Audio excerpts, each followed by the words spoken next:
Laverne and Shirley won't be seen tonight, so we can bring you a very special episode of The Gen X Files. Welcome to The Gen X Files. I'm Jim. I'm Adam. And today's show is all about The Price is Right. Jim Esham, come on down.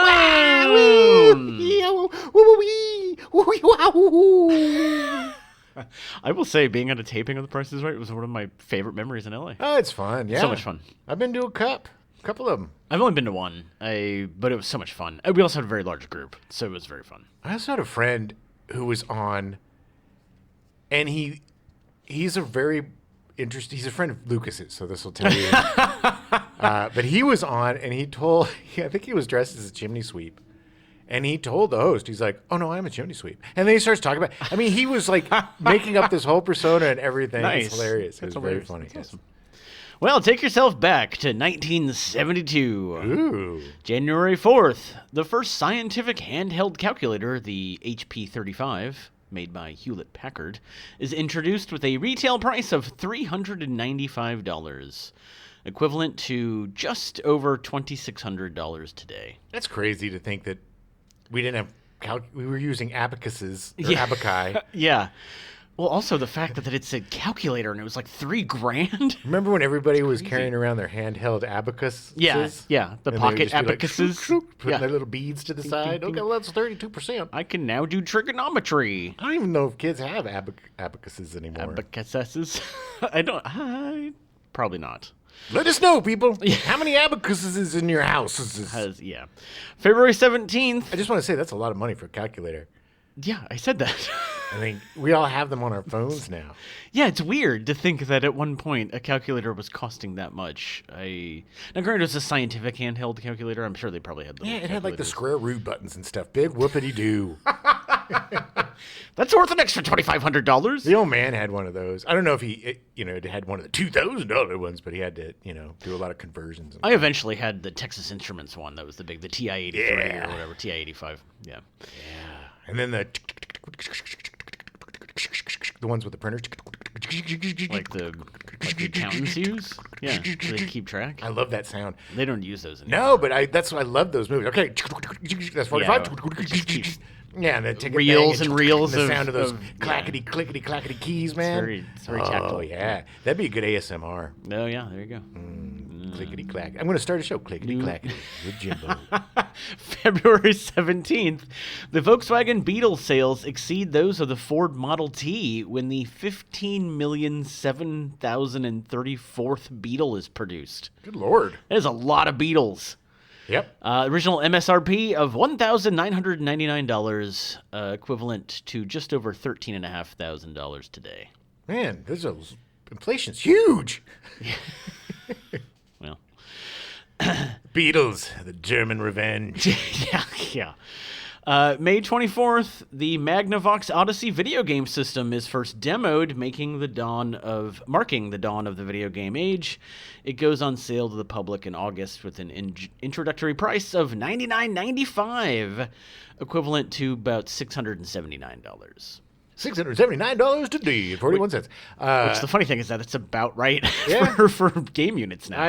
I had I didn't have like one of the 1972 Yeah, Odysseys. yeah. I think I had like the Odyssey 2. I think that's might have been what it was, but it was the Magnavox yeah, Odyssey. yeah. It was so cool, like presentation wise. Like the games were beautifully packaged. Oh, yeah? with Yeah. cloth maps and Wow. and all sorts of like highly detailed lore books Yeah, for these yeah. dungeon crawlers. Right. It's just a box and a ball and Yeah. with a sword, going through Right, killing quotey spiders. But they also had like this keyboard that every game came with an overlay. Oh, that supposedly had all yeah. these special, it was basically what RPGs are today, Yeah. but all of the presentation, all of the flash, and all of the pageantry with a basically an Atari. Yeah, with a 2-bit essentially man, quote unquote man. It's running still around. really fun though. I liked it. Oh yeah, sure. We got that. You know why we got it? Why did you get that? Because my mom worked for Coldwell Banker as a real estate broker, Oh, yeah? and they were owned by Sears at the time. And every year, Sears would have a very special, very secret, very super night sale for only the Oh, yeah? employees. And it was super duper. Nice. And I remember every year I'd get to go, and I would get one thing, but not like a video game or anything. It was usually like a toy or something. But this year, it was like super cheap, and they got it for me, and I Nice. was just, oh man, I was bouncing off the walls on the way home. Oh, it was yeah, so yeah. exciting, so exciting. I will never forget the day I got my first Nice. unit. It was exciting. September 4th, The Price is Right, hosted by Bob Barker, premieres on CBS at 10:30 a.m. Ooh. Yeah, it actually started as a half-hour show. Super weird. Well, I mean, yeah, they all were pretty much half-hour shows, Yeah, weren't yeah, they, yeah. back then? Yeah. That was usually they broke up the chunks of the day into half-hour for the most part. Since 1972, The Price is Right has aired over 9,000 episodes and has given away more than $300 million in cash and prizes. Wow. It is one of the longest-running network shows in history and the longest-running game show. Man. Yeah. The Price is Right was originally created in 1956 and produced by Bob Stewart for Mark Goodson, Bill Todman Productions. Oh, yeah. This is a Mark Goodson, Bill Todman production. Yeah. Well, yeah. Suits by Botany 5000. I was more in with the Mark Goodson because Bill Todman unfortunately died in the late 70s, and apparently Mark Goodson said, "Well, my company now," and took his Took name the off of Todman it. off. But yeah, always at the end. This is a Mark Goodson production. Yeah.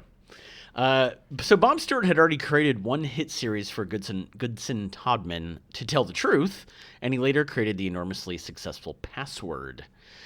Created a lot of game shows. Later, he would create shows like Jackpot and the $10,000 Pyramid. Great shows. Very great shows. Yeah, To Tell the Truth was awesome. My favorite part was at the end when they would be like, because you know what To Tell the Truth was. Yeah, right? yeah. You'd have three people Yeah. who would pretend to be one person. Right. And you'd have three celebrity panel judges trying to figure out who was the real dude. Right. Who is? And then at the end, they'd be like, will the real Jonathan Franks please stand up? And then they all do the fake pump, fake pump, fake pump, fake pump. For about 5 minutes, fake pump, fake pump. Yeah. And then finally the old guy would stand up and be like, I'm Jonathan Franks. Right. And then nobody would have picked him because he was the most boring person on the panel. But he ended up being, the bank robber or whatever it was. You can catch reruns of To Tell the Truth on Buzzer, which is on some. We randomly were watching it a couple weeks ago, and To Tell the Truth is on, and it was three Asian guys, and it got really weird, so I stopped watching it. Okay. Yeah. All right. But yes, it was a great show. It's a really fun show. Goodson Todman Productions produced an insane amount of game shows.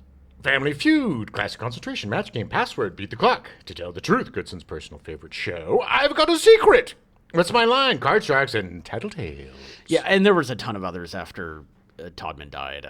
Goodson produced a bunch in the late 80s. All the ones he was sitting on, because Todman was like, those are too lowbrow. I don't want my name on them. And he's like, well, guess what, dead guy?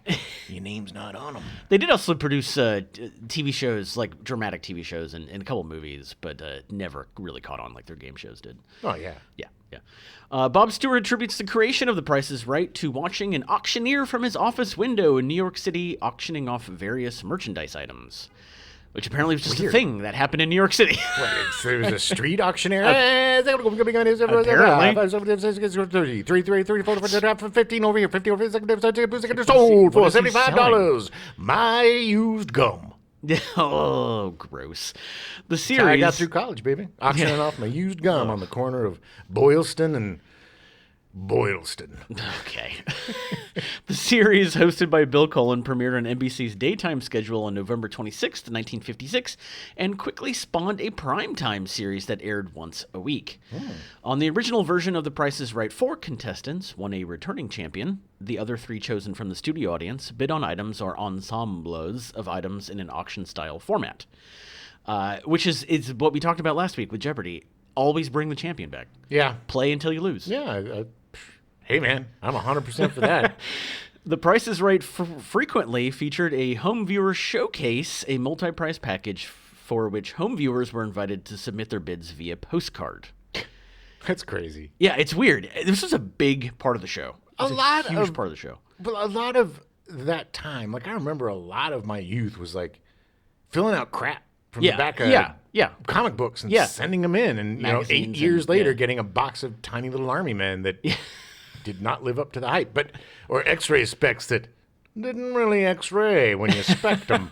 But yeah, it was a lot of filling out things, or like contests, or sweepstakes, or you know, lot of sweepstakes. The irony is that eventually they changed the showcase term to sweepstakes, and I'm assuming it was a big thing back in the day. Sweepstakes in general, it's a way to get people involved. The viewer who was closest to the actual retail price without going over won everything in the showcase, but one item was sometimes handmade, so the viewer could not check the price of all the items. Sneaky. It'd be really easy to send in and essentially cheat.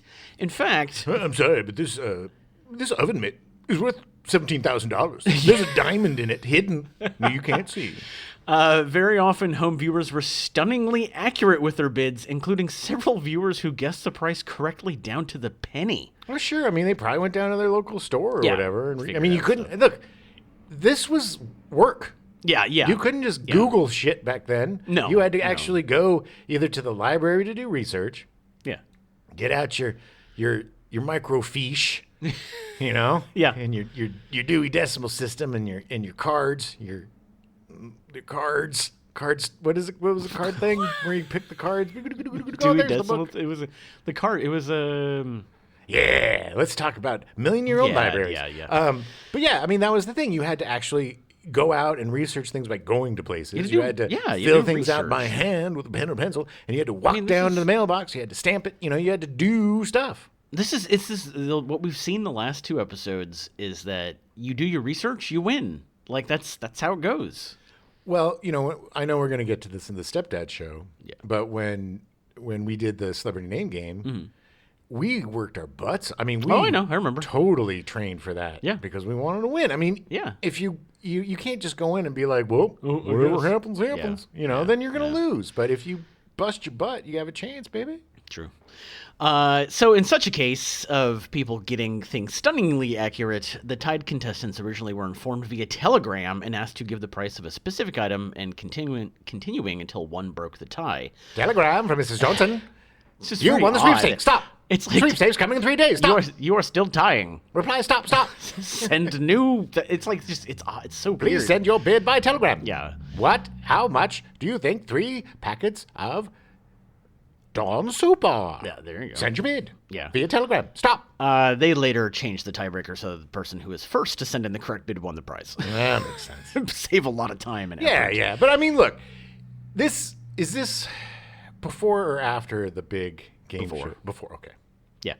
In 1959, shortly after the quiz show scandal broke, most game and quiz shows lost their popularity rapidly and were canceled. Oh my God. You don't understand how upset America was at that quiz show scandal. I mean, there's that great movie called Quiz Show. Quiz Show. Strangely enough.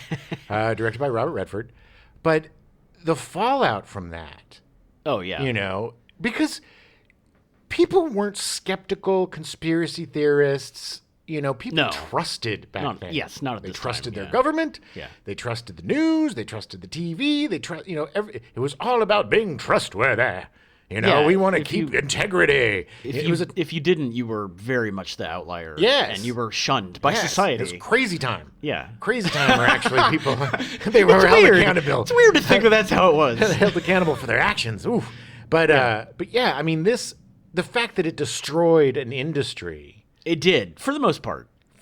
Almost all. There's only one left. Yeah. One little soldier standing on the field. And it affected everything. Yeah. I mean, if you ever are on a taping of a game show, oh my God, the standards and practices lady just hovers and waits, and they will stop whatever they need to make sure everything's fair and accurate. Yeah, no, it's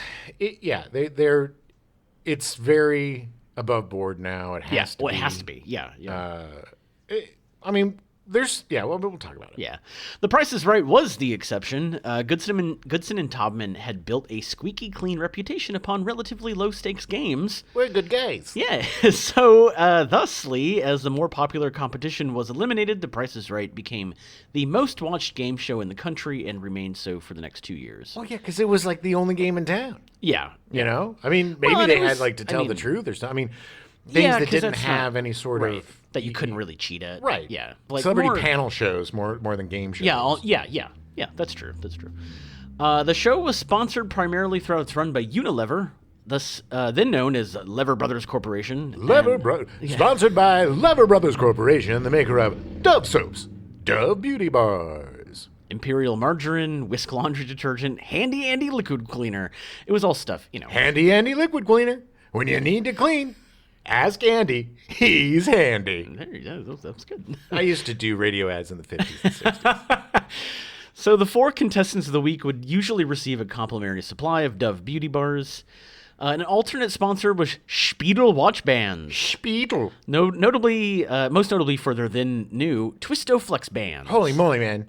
That You remember changed. the Twistoflex? Well, yes, because it changed watch bands forever. Because you could just slip your old watchy poo on, and then it had like a little chunk, but you could just pull it off because it has the Expando Bando. I remember being young and playing with my dad's Twistoflex band watch all the time. Sure. It was And just then fascinated me. getting his hair caught in it, and he's like, God damn it, why do you get your hands off my watch? What are you, a little weirdo? Get my own skin caught in it and be like, what am I doing? Yeah. You know what? It's time for you to get the hell away from me. Go play with your Legos.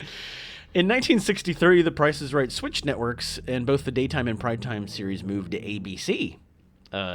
3 studio contestants, including the returning champion, played. The 4th chair was filled by a celebrity. Hold on. So the champion, did he bounce networks too? So They did, He actually, started. yeah. So The is he first like one show. of the only contestants that spanned 2 networks? Like Yeah, I must have been. pretty cool. He's got some wagons. To that effect, The Price is Right is the only game show to have been appeared on all 3 networks, because eventually in '72 it got premiered on CBS. Sure. So it just ran through all the big 3. Yeah. But yeah, I'm positive that one champion literally switched networks with the show. Pretty cool. So the 4th chair was usually filled by a celebrity who played for either a studio audience member or a home viewer. If the celebrity was the big winner of the show, the civilian contestant who had the most winnings was considered the champion. It's unknown what would have happened in the event of a shutout with a celebrity winning. I don't think it ever happened. So, Celebrities are pretty dumb. yeah. And I think they And would probably throw stuff if need Also, be. don't know if they really are aware of the price of milk or How much macaroni is a and Dove cheese. beauty bar? I don't know, $1,000. What do you want? Marjorie. Marjorie's my assistant. Marjorie, how much is Dove? Soap. No, not Doves. I don't want Doves. Actually, in fact, Actually, yes. Give me 60 live Doves. Well, don't ask me why. Anyway, what was the question? when the show moved to ABC, several CBS affiliates took up ABC secondary affiliation to show The Price is Right, especially if its market lacked full ABC affiliation. Well, yeah. I mean, And- just to explain, some Yeah. markets, some areas didn't have all 3 network affiliates. Yes. They only had maybe 1 or 2 stations in the area. And Yeah, so, it's just that they just haven't. Nobody had set up that TV station. right, which is so weird that you could, kind of absorb other shows onto your network affiliate kind of thing. I mean, everybody wanted to make contracts, money, yeah. but it Yeah. was just it was more slippery back then. Yeah, yeah. Goodson Todman wanted The Price is Right to be ABC's first non-cartoon color show, but the network could not afford to convert to color. ABC did not have as much money. In fact, in my market growing up, the ABC affiliate was by far the newest and the cheapest. Like, their newscast was so sad. Really? It was just so, I don't know why, but it was always way dead last, and it was just like they would get the worst people to come in and work on that show, work on the news. It was weird. Yeah, I don't know if something going on at ABC. I don't know. Well, that could also, it's a independently owned station. True. And, I mean, it could be just a very cheap. As a son of somebody who owned radio stations and broadcasting and was in broadcasting, of course, I absorbed all of that knowledge through DNA. No, but it's like, a bad boss runs a bad station. Regardless. Yeah. The interesting thing is that while it was on the original NBC before it moved to ABC, it was actually in color, but because ABC couldn't afford to do it in color, it actually reverted back to black and white when it What a switched over. bummer.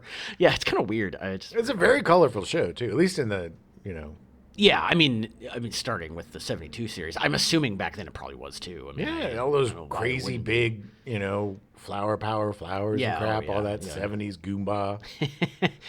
While many of the prices on the original Price is Right were normal, standard game show fare, such as furniture, appliances, home electronics, furs, trips, cars, there were many instances of outlandish prices being offered. It was particularly true of the nighttime version, which had a larger prize budget. Prizes such as A 1926 Rolls-Royce with chauffeur. A Ferris wheel. Shares of corporate stock. An island in the St. Lawrence Seaway. A Piper Caribbean airplane. A submarine. Ooh, submarine, man. I'm watching that documentary on HBO about the journalist that went on the submarine with the billionaire and he murdered her and chopped her. Oh, it's really? so Oh, okay. cool. Wow. I didn't. Hey, I was like, I had I know no you- idea what you're talking I about. know you until hated that did. vegan documentary, but Oh this my one's God. good. You'll enjoy Okay, this one. okay. It's I'll have to very, check that one it's out. Norway. It's very Norse. Oh, okay. Interesting. I think it's Norway anyway. It's one of those Swede Scandinavian. states, yes. Yeah. Swede states. They're not all Sweden. Jim. Yeah, they are to me. all them whites look-alikes. Sometimes large amounts of food, such as a mile of hot dogs along with buns and enough condiments, would complement something like a barbecue pit and being offered as a bonus. More outlandish or exceptionally unique bonus prizes included something like accompanying a color TV, A live peacock. which is a play on the NBC logo to serve as a quote-unquote color guide, accompanying a barbecue pit and the usual accessories, A live Angus steer. accompanying a prize package of items needed to throw a backyard party, Big band legend Woody Herman and his orchestra. accompanying a raccoon coat worth $29.95, A sable coat valued at $23,000. or A bonus prize of a 16 by 32 in-ground swimming pool installed in the winner's backyard in a day's time. and A bonus prize of a trip to Israel to appear as an extra in the 1960 film Exodus. so just weird. Who, first of all, where the hell are you going to put a mile of hot dogs and buns? They're all going to just rot. Matter. And Yeah. most places, they're not zoned to have Angus steers. yeah. You're supposed to butcher it for your barbecue. I'm gonna say that most people probably just took the cash. Yeah, and a lot of these were just Oh, they were goofs. just yeah. They didn't really give them. It was just to away. get people to watch. Yeah, they were gimmicks. It was just always funny when somebody would get something and then it would be like, you're going to get a new ride. And it's like a Shetland pony. Price is Right would do a lot of that, like, here's your first ride, and it'd be like somebody on a trike, and then Right. and then it'd be like a brand new motorcycle, Yeah, and it's like, yeah. okay, you get the trike and the motorcycle, all right. Yeah, it's like, it's a wheelbarrow, Yeah. or somebody. Yeah, They gave away a lot of burros. yeah. A lot of donkeys were given Yeah. away at that time. There was a donkey. That was Let's Make a Deal did a lot of that. Well, there was a surplus of donkeys in the 70s. There was that very famous There was that donkey huge surplus. donkey outbreak, and Well, they all exploded in population. well, they had cut down the amount of donkeys you could hunt, and so then they just overgrew, and I think they just kind of piled out of the Grand Canyon, just kind of like just World War literally Z. They just on top of each other. They kind of plopped they just out kept of there, birthing each other, and kept going until they made it to the Price is Right. In the early 1960s, the dynamic of the national economy was such that the nighttime show could offer homes in new subdivisions, sometimes fully furnished as prizes, often with suspenseful bidding among the contestants. That's life changing, man. That's crazy. Yeah. I just love that it's due to the dynamic of the national economy. That's how good the economy was in the Yes. early 60s. Yes, because everybody could buy a home back then. Yeah, you didn't. You know, You could not afford your 2-bedroom apartment. your home costs like $300. Yeah, yeah, that's You true. know, can you put a down payment of 16 cents? I have 18 cents. It doesn't leave me with 2 cents. I can only eat for 2 weeks on that. All right, I'll put it down. Not to be outdone, in the last 2 seasons of the nighttime run, the series actually gave away small business franchises. Good Lord.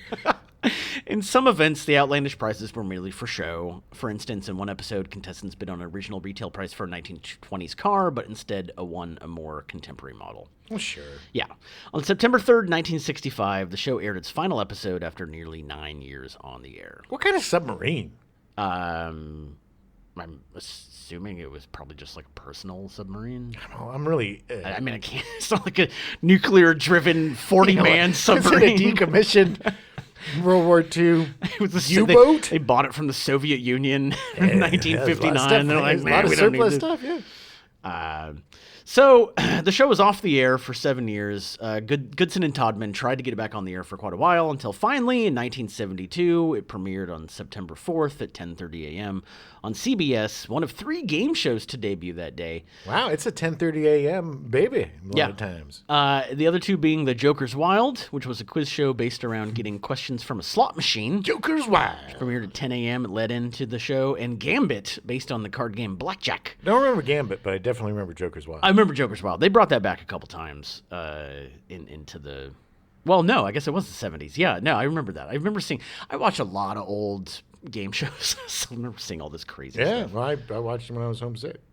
The show was first billed as the new Price is Right to distinguish itself from the earlier original version, but it proved so popular that in June 1973, Goodson and Todman decided to drop the word new from its title. Wasn't new anymore. Nope. During the week of September 8th to the 12th in 1975, The Price is Right experimented with a 60-minute episode format during what it called Anniversary Week. You mean like the show 60 Minutes, where they just interviewed people in a it was very mostly contentious just, manner? Yes, and it was well, it alternated between that and Barbara Walters just trying to spin the wheel as much as she could. She could never get it to move. Well, she couldn't reach it. She's a little lady. She's a tiny little. one. Yeah. The shows, this is a week of shows actually introduced the Showcase Showdown spinning wheels. The first time they used it was during this. Yeah. Exciting.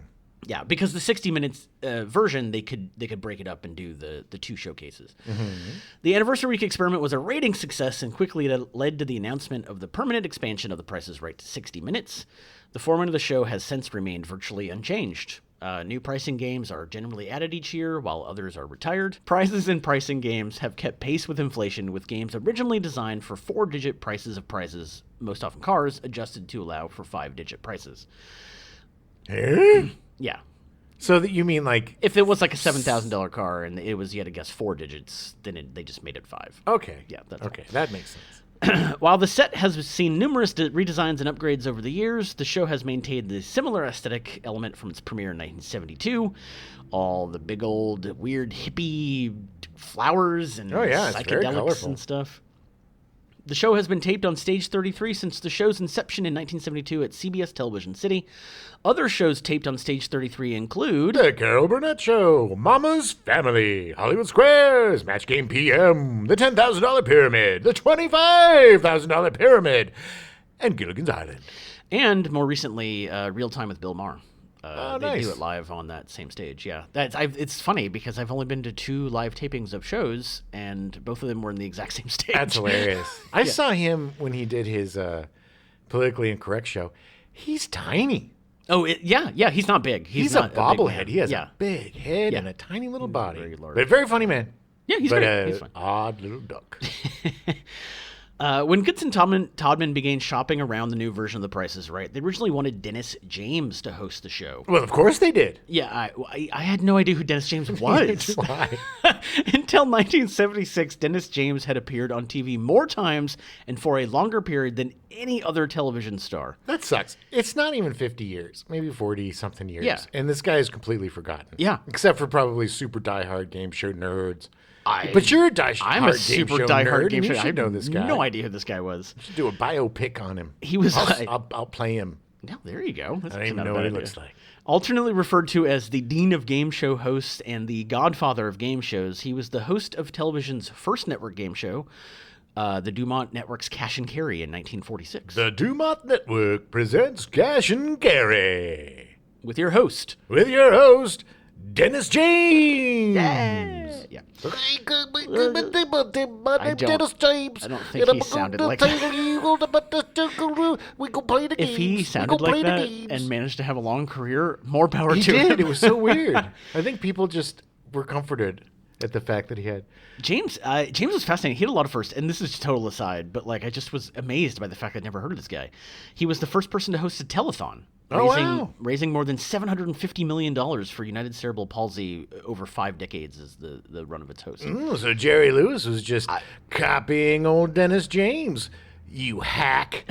He was in your wow. In your multiple good lord. Muscular dystrophy. I think I have multiple dystrophy. Maybe I have muscular dystrophy.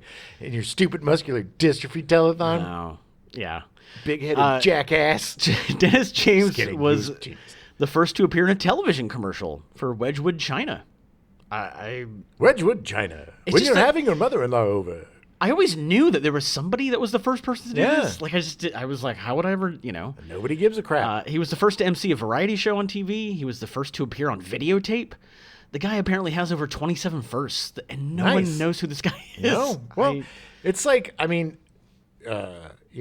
dad did a lot of firsts and Right. things, Yeah, that's and true. nobody has any idea who he is. That's true. Yeah. Is it me? Yeah. Unfortunately, due to contractual obligations, James couldn't do the Price is Right, and CBS asked Bob Barker to host. James actually filled in for Barker during 4 daytime episodes in December of 1974, the only 4 episodes that Bob Barker ever missed when he was recording. He had to go on a secret mission for the government. Yeah. He was also an assassin. I don't know if Yeah. we'll cover that in the next episode. It was pretty crazy. He was trying to take out Pol Pot. This is the little known fact is that Confession of a Dangerous Mind is actually about Bob Barker. It's just that Chuck Barris stole the idea because Man. he steals all his We ideas. need to talk about Chuck Barris. We will. On We the will. Yeah. Stepdad show. That guy. So Bob Barker was born in the state of Washington, but he spent most of his youth on the Rosebud Indian Reservation in Mission, South Dakota. Ooh. His dad was a quarter Sioux, which made him 1/8 Sioux. He was actually showed up on a bunch of the U.S. Indian rolls, like their roll call thing they did for like 100 years. You know what's really weird is his brother was a boy named Sue, who was also 1/8 Sue. Bob Barker met his wife, Dorothy Jo, at an Ella Fitzgerald concert when he was 15, Nice. attending high school in Missouri. Yeah, it's like, that's pretty rad. I just can't believe that Ella Fitzgerald was allowed to play in Missouri. I know. In that year. It would have been in like 19... Oh, no, it would have been the 40s, the late 30s or I bet early you she didn't 40s. have a very good time before or after that show. He joined the United States Navy Reserve in 1943 during World War II to train as a fighter pilot, but did not serve on active duty. Whatever. During leave from the military, he married Dorothy Jo on January 12th, 1945. Nice. There's no more Dorothy Joes. No, she sounded like a really nice person. I know, but I mean, just we don't name No, people we like don't. that. We don't. Now it's like Nobody's Zibberoo. named Dorothy anymore at all. Like I only don't think so. I only knew one Dorothy growing up. Now it's all Cimarron and Italians. He had gone to Drury College in Missouri. Wait, Drury? Drury, yeah. After the war, he returned to finish his education, graduating summa cum laude with a degree in economics. Nice. Isn't it summa cum laude? However you say it. Okay. I don't know. Summa cum I'm laude. not one. Summa cum laude. And some don't. Barker moved to Los Angeles in 1950 to pursue a broadcasting career. He was given a show, The Bob Barker Show, that ran for 6 years out of Burbank. Nice. It was just by chance that he was hosting a show named after him. He auditioned for it, and they're like, well, we got 2 other Bob Barkers we're looking at right now, but one of them is in the Army. It's just the thing that it's like he came to LA and then had his own show for 6 years. That's how it was, It's man. crazy. Because this is the beginning of television. Yeah. Nobody thought anything was going to happen. It's the same thing with the internet Yeah. and all this Yeah. crap. When the internet first started, I had short films on that were getting millions of views. Nobody gave a crap, cents or whatever. It's easy to get on the ground floor, but to keep moving up like he did takes a lot of talent and hard work. Yes, completely. As shown by the fact that in 1956 he started hosting Truth or Consequences. Truth or consequences. Game show. It was actually the game show's third host, and also did not realize that Truth or Consequences at that point had been, granted it was a radio show, but had been on the air for like 20 years. Yeah. It was like if you didn't tell the truth, they would murder you. It was. That was the consequence. This is the funny thing is that I didn't include in this in the script, but the way the game show ran was that you were given an insanely hard quiz question, and you had 2 seconds to answer it, and they just expected you not to answer it, and then they made you do something stupid. Yeah. It was That was all it. about humiliation. That was it. It was like, okay. But Bob Barker hosting... Japanese perfected that, by the way. Well, The yes, of humiliation course. They game took show. that. Yes. He started hosting the Miss Universe and Miss USA pageants in 1967. In 1981, his wife, Dorothy Jo, passed away at the age of 53 from lung cancer. Damn it. Very, very young. Very young. Very sad.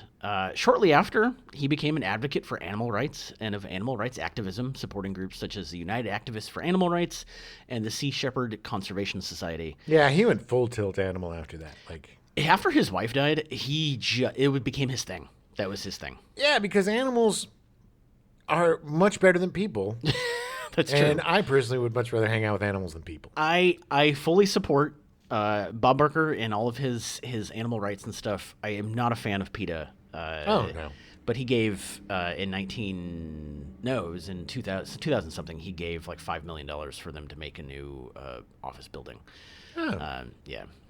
It's kind of like, I just don't like the way, I like what they're for.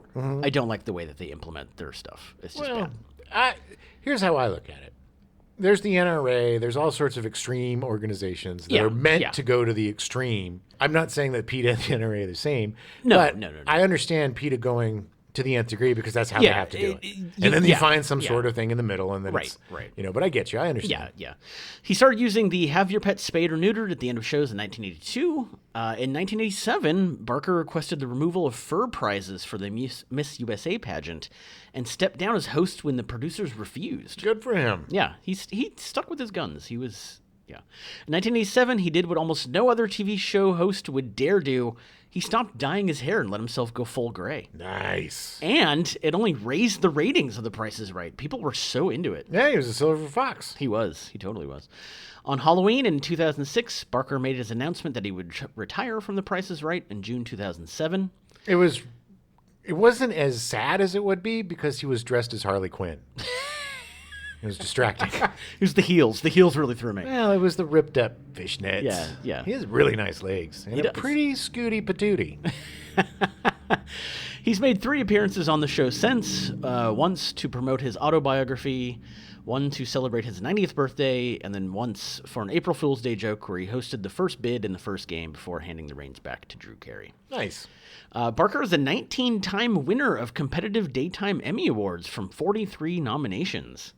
Excellent. 14-time winner of Daytime Emmy Award for Outstanding Game Show Host. As the host of The Price is Right, he was nominated 23 times. 4-time winner of Daytime Emmy Award for Outstanding Game Show as the executive producer of The Price is Right from 19 nominations. And 1 nomination for a Daytime Emmy Award for Outstanding Special Class Program as the co-host of the 1985 CBS Tournament of Roses Parade. Tournament of Roses Parade. Back when I think I cared about the Tournament of Roses Back when Parade. anybody did. Nobody watches that. yeah. It's like the Hollywood Christmas Parade. Nobody watches that. In 1995, he received the Lifetime Achievement Award from the Daytime Emmys, and they named Stage 33 the Bob Barker Studio at CBS Television City in his honor. Good. And he's now 98, and he's still kicking. Nice. I Who's he mean, kicking? He's not kicking his dog, actually, that's for sure. Adam Sandler. He every third Tuesday he goes over and he gives him a swift kick in the pants. Good. Yeah. Keeps him honest. Barker left some big shoes to fill when he retired in 2007, and producers considered just about everybody in Los Angeles. Among the contenders were John O'Hurley. P.J. Peterman. Jay Peterman, yeah. What are you doing, Elaine? He would have been a good host. He would have been. He's got that great voice. Yeah, he does. George Hamilton, everybody's favorite overtainer. Yeah, and Zora the Gay Blade, baby. Yeah, he would have been good too. George Hamilton. Although I've never seen him host anything. So I He's don't charming. He's fine. He's just a little old now. It's like Well, it's yeah. like okay, we're getting rid of the 90-year-old to give it to an 88-year-old. They also considered Mario Lopez. He has enough. Yeah, He has plenty. that is the one that I'm definitely sure. I'm glad that he did He not. is a great presenter, like a E.T. Yeah. kind of guy, Yeah. you know? But game shows is a different animal, Yeah. and it takes a different kind of energy, and he's just got that phony energy to me. Yeah, that- yeah. You need... Drew Carey is perfect for that show because he's got the sincerity that you need Yeah. to host. Yeah. Comedians yeah. are so good for that because they know how to connect with people. Yeah. They know how to get the personable. funny out of people, Mm-hmm. and they're also usually genuinely interested in people. Yeah, totally. They also considered Rosie O'Donnell. Man, okay. Look, Rosie was big, man. She had her show, and she had a big crush on Tom I'm Cruise. not going to say it. What were you going to say? She's big. Is she, Jim? I was once in Chin Chin, and Chin Chin used to have this like pickup area, so you Yeah. didn't have to go in the restaurant. You just go pick up your food. Yeah. There was this line out the door that we were waiting in. I feel this mushing up against me, and I look over, Oh, God. and Rosie O'Donnell, with like, I didn't look. I'm not trying to disparage her at all. This is just my reporting. who looked like she hadn't showered in like 3 days, comes barreling in, literally throws a handful of cash at the people and is like, "Give me my food!" Oh my god! And they hand her food, and she fucking blip blip, bull in a china shops her way out of the little area, and everybody's like, "Come on!" Oh, it was so rude. It was so entitled, man. Don't you know who I am? She didn't even have the time to say that. No. She's like, "Where's my phone?" It's just like, chuck the. It was just maybe she had a bad day at the show or something. I don't know, but that kind of stuff just bugs me. Oh yeah. That's never good. So yeah, Drew Carey took over in 2007. He's hosted ever since. They've done a ton of primetime shows since Carey took over. They've also tried to up the money that's been given away to compete with some of the other large cash prizes offered from modern game shows. To achieve this, they've actually made the games easier. It's actually much easier to win now than it was previously. On The Price is Right? Yeah. Mm-hmm. Yeah. It was one of his stipulations when he got hired is that he wanted more people to win. Well, yeah. Which makes sense. I mean, the more money you give away, the more people are going to watch, the more they're going to want to do it. Mm-hmm. They don't really get. We'll get into the situation of the prizes, which is a little bit sneaky, if you ask me. Yeah. The record for the largest individual total in cash and prizes on a daytime episode is $262,743, which aired during what they called Big Money Week. They actually took Plinko and changed it from $10,000 to $100,000. Plinko. Yeah, Plinko. He won $202,000 from Plinko, a new car, a diamond tennis bracelet, and a trip to Fiji. Nice. I wonder if he gave his lover the tennis bracelet on the trip to Fiji. I hope so. The record for winnings on the primetime show is from the first The Price is Right $1 million spectacular. It happened like a month after Carey took over the hosting duties. Cash and prizes included $20,000 cash from the winner's minigame, and by being within $1,000 of the actual retail price of his own showcases, he won both showcases, which included a Cadillac XLR convertible in his showcase and a Ford Escape hybrid in his opponent's, plus a $1 million bonus. Nice bonus. That is a bonus and a half, yeah. In fact, the guy who won is, I think, ranked like 8th on the all-time game show winners list from one show. It's crazy. Not bad. Yeah. Terry Nice holds the record for the closest bid on a showcase without going over, guessing the exact price of the showcase he was given. Nice, an avid viewer of the show, recorded and watched every episode for 4 months prior to when he and his wife had tickets to attend in September 2008. Nice learned that many prizes were repeatedly used, always at the same price, and began taking notes. See, when you get lazy, people pay attention. Research. Nice was selected as a contestant on September 22nd, 2008, lost his pricing game, the only contestant to do so that episode, made it to the final showcase, and guessed the exact amount of $23,743 for his showcase. Many show staffers, including Carey, were worried that the show was rigged and that Nice was cheating. Why? Because he guessed exactly. Nobody in 50 years, no one had ever done that. Crazy. It was exact. People had, I think the closest before that was like $4 or something. But if you get within 100, they would give you both of the showcases, at least during the Barker era. During Carey, I think it was $1,000. Nice later explained that he had seen all 3 of the items of the showcase before and knew the general prices in the thousands. The 743 he used because it was his pin based on his wedding date and his wife's birth month. So it was just by chance. Who's got a 3-number pin? It was the end of his pin, I believe. I want to get his card. I wonder if it's still his pin. It'd be easy to they got figure married on March 7th, and then his wife's birthday was April 3rd. So his pin is 3743 probably. Probably. All right, people. Go get Nice's card. You know he's got some money in the bank.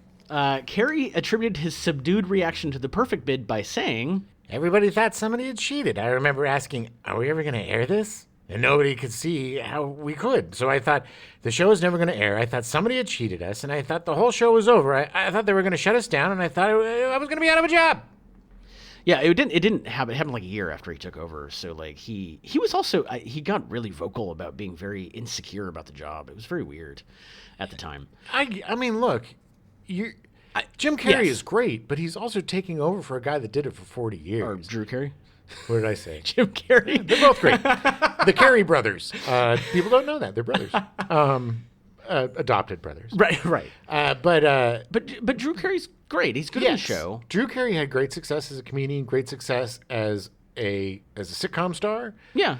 He was hosting Whose Line Is It Anyway? Like, Sure, but around this is that a time. completely different animal. You're No, taking no, over, I realize, but you're yeah. taking over. It would be like taking over the Indiana Jones franchise Yeah, or something. yeah. I mean, you're stepping into the shoes of somebody who's so beloved. Yeah. And who is look, Bob Barker, much like Alex Trebek. Alex Trebek, the Canadian love. The Canadian Bob Barker. Yes, the Canadian Bob Barker. Look, they were as big as the show. I mean, the Yeah. show was them because they were with it so long, and the show developed with them. Yeah. Yeah. That it's going to be very hard for anybody to accept somebody new.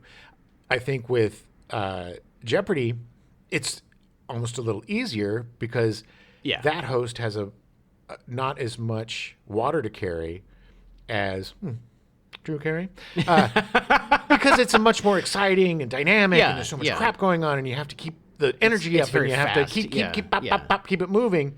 And of course, so I get it, man. It's a whole different animal. So Yeah, it is, it is. It was a risk for him, a definite risk. Oh yeah. And it's funny because rewatching old episodes on Pluto TV, they have a channel called the Barker Era, which I found out is the only place you can watch it is on Pluto TV. But it's amazing how I forgot how much banter Bob Barker did with the contestants.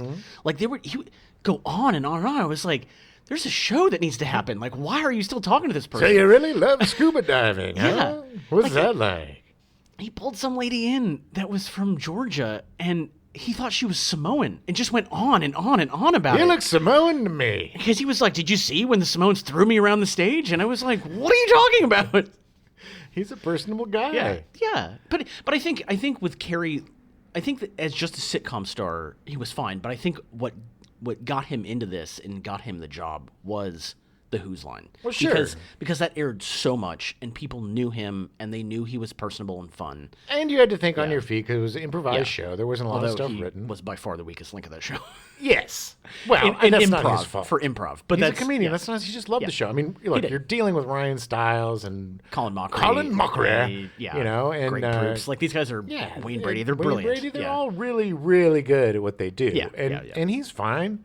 But he was yeah. he was great as the host because he enjoyed Yeah. sitting up there and giving them the things to do and laughing and scoring them. And He was the person in the audience that was able to host the show. exactly. And that's the energy that he brought to The Price is Right. Kind Is of that low-key I'm energy? one You of just you, kinda like this? and we can just do it. Yeah. So- I'm just here to hang out with you. you're from Duluth. That's really cool. Yeah. Okay. So Terry Nice later defended his actions, claiming that he never cheated. In the end, he was given his prizes. There's actually a documentary called Perfect Bid that is literally on every single free streaming service you can think of. Highly recommend it. It's really good. It's done really well. Nobody makes it to the stage on The Price is Right without catching the eye of longtime production assistant Stan Blitz. Stan Blitz. Since 1979, Blitz has evaluated everybody who walks through the studio's door and decides within seconds who will get a coveted spot at the front. I'm looking for. I'm just kidding. We've actually talked to Stan Blitz, and I didn't Yeah. realize I had at the time. But I am looking for energy, sincerity, and potential humor, and if they can equal my energy or exceed it, I'd maintain it there on the top of the list.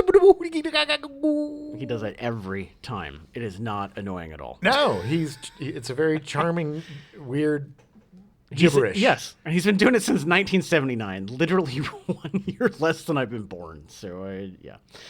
From personal experience, if you want to get selected for the show, bring a large group, all wearing the same shirts, with the focus on one person. Yes, they love birthday crap, or Yeah. or if it's your bachelor party or your bridal shower. It's not guaranteed that you'll get on, but if you've got 20 shirts that say happy birthday person, and then they'll get that person on because they can always cut back to all the idiot friends cheering. And I've been a couple times. The person that we went with, our friend Lauren, it was her birthday. And so we all had our Lauren birthday shirts. Yeah. And there was a big group of us. And Lauren is extremely personable. She was on, I think she was on Conan or something, wasn't she? Didn't she used to be on one of the late night shows? She was, I think. She was like the audience been, member. yeah, She would do that character. She's really funny. Very, very funny. She's very good, yeah. And she got picked to be a contestant. Yes. On The Price is Right. And She came on down. She came on down and she did great. She ended up winning a restaurant style Like an espresso espresso machine. maker. Yeah. and Really and expensive. It was like $600 or something. it was more than that. Oh, was it? $2,000. Oh, was it? or Oh, something. oh, I think oh. here's the thing that sucks. Yeah. Okay? let's talk about the prices. First of all, they gave us all a bunch of Nicholas Sparks books. Oh, that's right. free. And they had one of the One of the one of the prizes was stars came out and talked or something. I don't know. And then one of was- the prizes was a library of Nicholas Sparks. I don't know if you know Nicholas Sparks is the Notebook and all those. Yeah. I have never. It's since seeing pictures of book burnings and book trashings of Nazi Germany, I have never seen so many books in trash cans and discarded was in my so entire. Horribly life. sad. Nobody wanted those books. So I'm really glad Mr. Sparks wasn't there because he would have cried like a baby. Yeah. Because nobody wanted his little tear jerkums.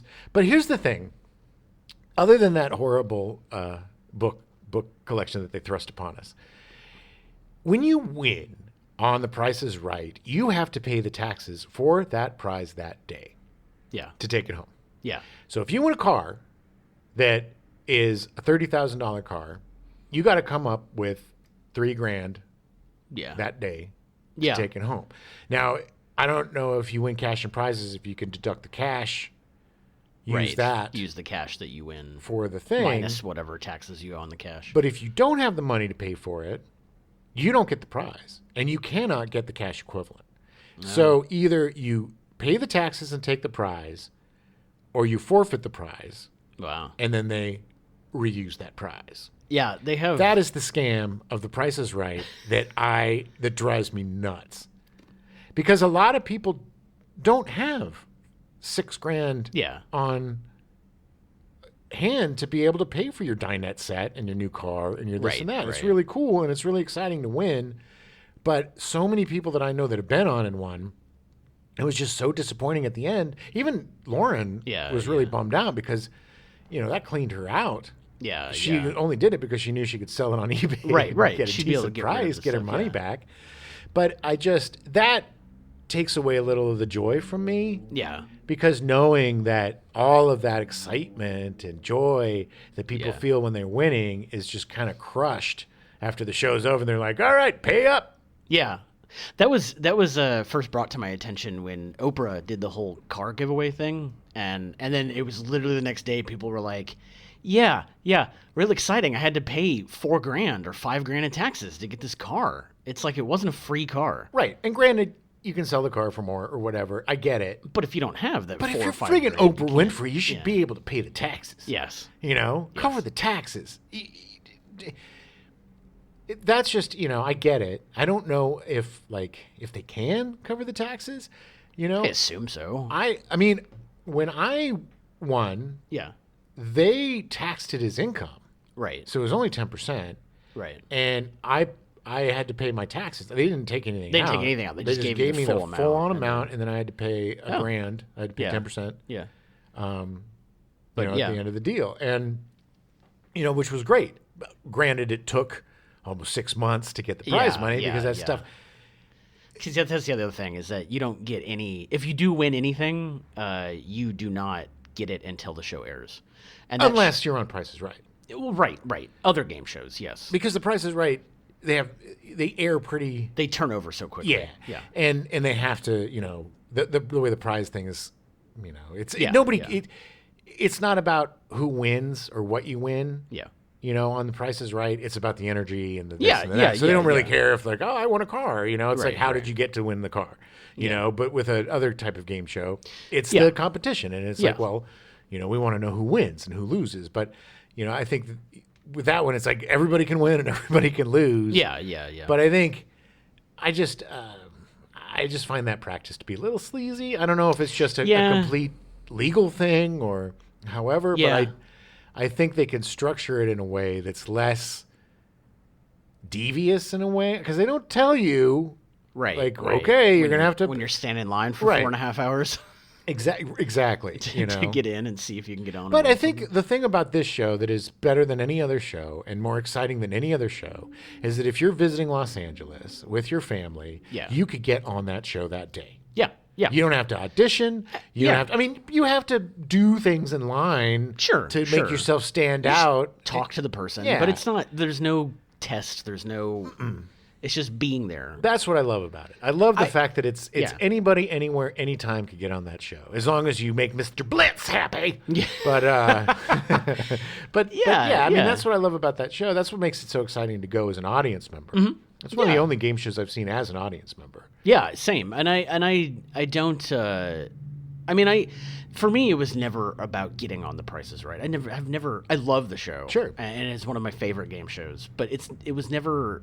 I mean, because I could be down there every time they shoot and be trying to get on. Yeah. But like, that wasn't the point. It was just to be there and see it and Sure. like take it all in. And we were there to get our friend on because it was Yeah. her birthday, and Yeah. that was her dream, was to get on.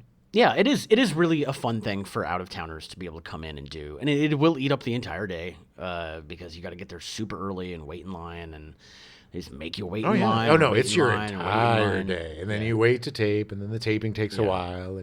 But it's a fun time, and if you're with your friends, you're just jamming around, bring some edibles.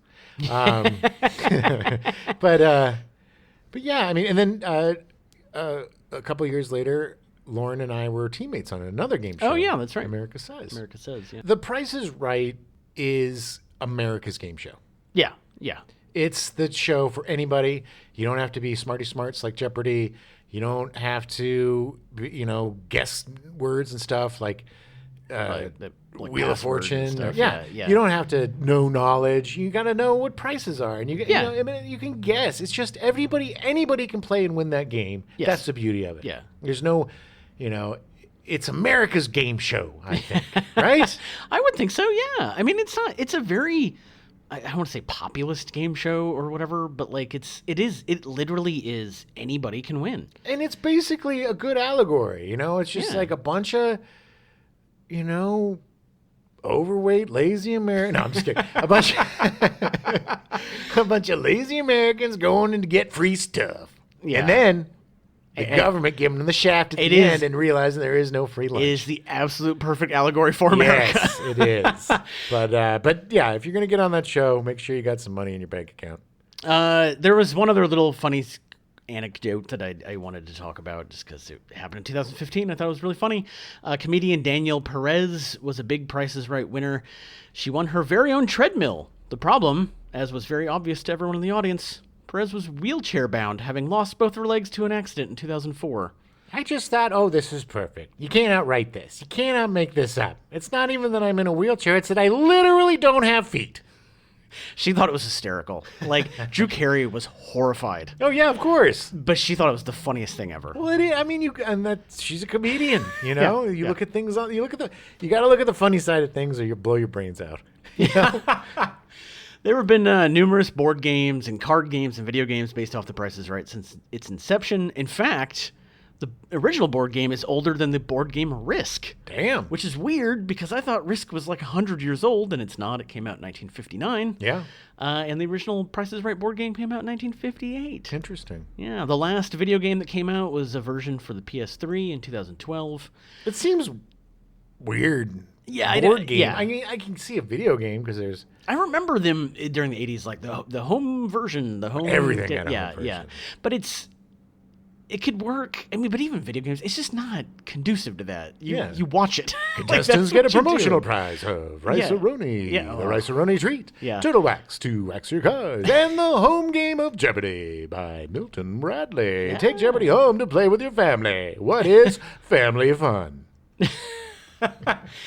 Well, that's all I got. That's it for That's enough, The Price baby. is That's a Right. lot of prices right. There's a lot of Prices Right. I love it. I realized while working on this episode that I think The Price is Right might be my favorite game show. It might actually eke out just over Jeopardy, but only because it is accessible by anybody. Sure. And it's also really exciting and fun. And Jeopardy is more about being smug. Being like, I know that. What is? I'm pretty smart.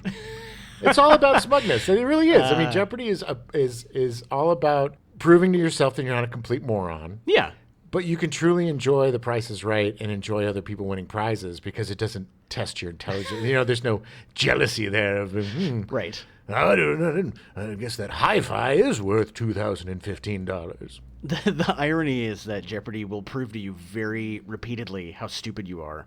Oh, yeah. And The Price is Right will just prove how stupid everyone else is. There you go. Perfect time, perfect way to end the show. We'll be back next week with another little game show called... Oh. Gonna get your cocktails ready. Get your long, skinny mics, people, because Yeah. we're doing a match game. Woo! A big band, big band, or it's like they have this whole thing. Well, they would.